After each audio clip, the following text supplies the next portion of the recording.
Bonjour à tous, je suis Charlotte Chauvet, juriste et formatrice pour Immodroit Formation.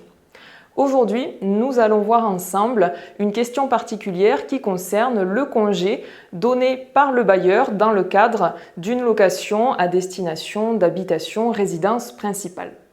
En effet, pour un petit rappel avant d'aller dans les détails, le propriétaire bailleur ne peut donner congé à son locataire qu'à l'issue du contrat de location. Nous parlons ici uniquement de la location nue, donc attention, les informations que je vais vous donner concernent uniquement ce cadre-là.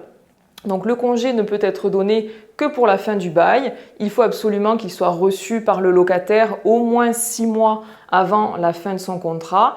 Et le formalisme doit aussi être respecté, c'est-à-dire que le congé doit être donné soit par une lettre recommandée avec accusé de réception, soit il peut être remis en main propre à son locataire, contre signature bien sûr, pour pouvoir prouver la date à laquelle le document a été reçu. Ou encore, troisième alternative, le bailleur peut décider d'employer un huissier qui va aller signifier le congé au locataire.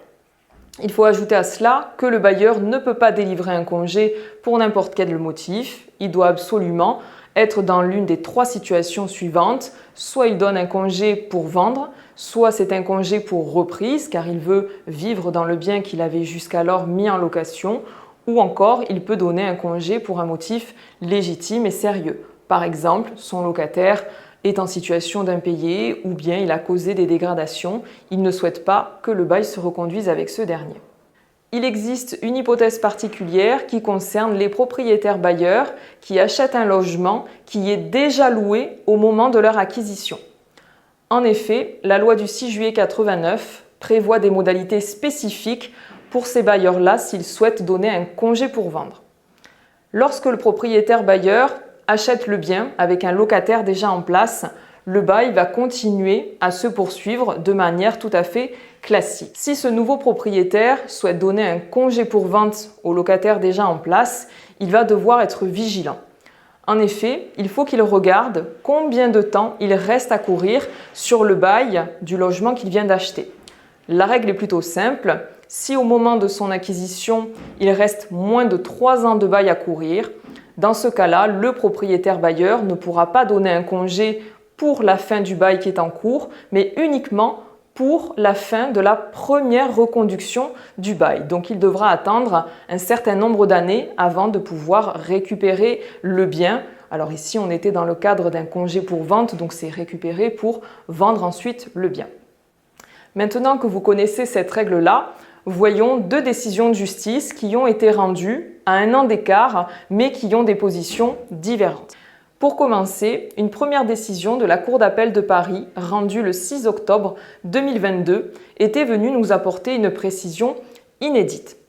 En effet, cette règle que je viens de vous citer, concernant donc un propriétaire qui achète un bien déjà loué, est venue s'appliquer dans une affaire bien particulière où le nouveau propriétaire n'avait pas acheté le bien, mais en avait hérité.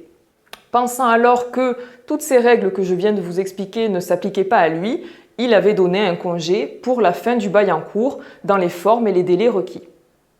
Or, le locataire avait contesté et avait considéré qu'il fallait absolument que son congé lui soit donné uniquement pour la première reconduction de son contrat. L'affaire est passée devant les juges et la Cour d'appel de Paris, pour la première fois, a décidé que même lorsque le propriétaire avait acquis le bien par le biais d'une succession, il se retrouvait confronté aux règles que nous avons vues précédemment. Il devait donc attendre la première reconduction du bail pour pouvoir donner un congé pour vente au locataire en place. C'était la première fois qu'une juridiction rendait une décision en ce sens. Cette année, nous avons eu de nouveau la Cour d'appel de Paris qui s'est prononcée sur une question similaire dans un arrêt du 28 mars 2024. La situation était identique. Nous avions un propriétaire qui avait acquis un bien alors qu'un locataire était déjà en place dans les lieux et on se posait toujours cette même question.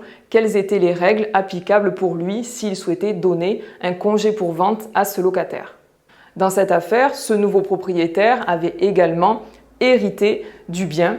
Donc, on se demandait si la précédente décision rendue en 2022 allait de nouveau être applicable ici. En réalité, les juges sont revenus en arrière et ont décidé que lorsque le propriétaire avait hérité d'un bien qui était déjà mis en location, eh bien la règle des 3 ans supplémentaires n'allait pas s'appliquer. De fait, vous êtes propriétaire, vous avez hérité d'un bien sur lequel un contrat de location était en cours. Si vous souhaitez donner un congé pour vente au locataire en place, il vous suffit de lui donner un congé pour la fin du bail en cours sans avoir à attendre une prochaine reconduction et donc repartir pour 3 ans supplémentaires avec ce locataire.